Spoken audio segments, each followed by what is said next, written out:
Hey everyone, welcome back to Corporate Decoder, the place where we try to make sense of the corporate world without needing a finance degree. And trust me when I say today we're going to look at a filing that sounds a bit dry but has some interesting movements behind the scenes. Before we dive in, if you are all about cutting through the corporate jargon and getting the real story behind the numbers, you should absolutely hit that subscribe button. And if you want to chat about these filings with a community of enthusiasts, our Discord server link is in the description below. So today we're looking at a Form 8K from NetApp Incorporated.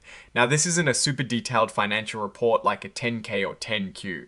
Think of it more like a quick bulletin, a heads up about something important happening with the company. The earliest event reported here happened on the 8th of January 2026. This tells us the company is making a public announcement about a significant change. The company in question is NetApp Incorporated. They are incorporated in Delaware and their stock trades under the ticker symbol NTAP on the NASDAQ stock market. Now, we're not going to get bogged down in contact numbers or addresses because that is not where the juicy stuff is. What we are interested in is why they're filing this 8. This filing falls under item 5.02, which usually means there has been a change in the company's leadership. Specifically, it is about the departure or election of directors or officers. And in this case, it is an appointment. The board of directors at NetApp Incorporated made a decision to increase the size of their board from 9 members to 10. And with that extra seat, they've appointed a new director named Paul Phipps. So Mr. Phipps is now a member of the board. The report is very clear that there were no special deals or understandings that led to his selection. It also states that there are no related party transactions that need to be disclosed, meaning he doesn't have any personal financial dealings with the company that could be seen as a conflict of interest. And just to be thorough, he is not related to any of the current directors or executives. Now, since he is a director who doesn't work for the company full-time, his compensation will follow the standard program for non-employee directors. The details of that program were laid out in a previous filing back in July of 2025. He'll also likely sign the company's standard agreement to protect him from certain legal liabilities, which is pretty normal for board members. Then we move on to item 7.01. This section signals that the company is sharing information to ensure all investors have the same details at the same time, which is what Regulation FD or fair disclosure is all about. What this means is that along with this filing, there is a press release, Exhibit 99.1, that officially announces Mr. Phipps' appointment.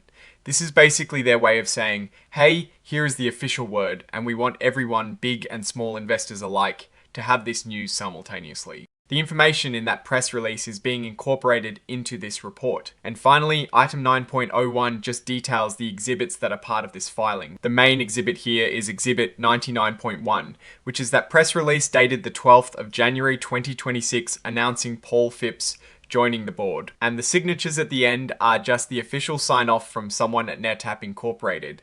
In this case, Elizabeth O'Callaghan, who holds a pretty significant role as Executive Vice President, Chief Administrative Officer, and Secretary. The date of signing is the 12th of January 2026, meaning they are officially filing this report after the board meeting and the press release has been issued. So what is the story here? NetApp is adding a new director to its board. This might seem like a small administrative detail, but in the corporate world, director changes can signal a lot. It could mean they're looking to bring in new expertise, perhaps in specific areas like technology strategy, or maybe even to prepare for future growth or challenges. Without knowing Mr. Phipps' background from this filing, it is hard to say precisely what his addition means, but typically a new director is brought on to strengthen the board's overall capabilities. It is a sign of evolution within the company's governance structure. On the surface, this 8K doesn't give us any deep financial insights. It is not like we're looking at revenue or profit numbers here. However, understanding these governance changes is crucial for a complete picture of a company's health and direction. A strong, diverse, and experienced board is often a good indicator of a company that is well managed and forward-thinking. While there are no direct financial numbers to crunch here, the addition of a new director can be a subtle hint about the company's strategic outlook. Looking at this filing, NetApp Inc. is making a move to expand its board.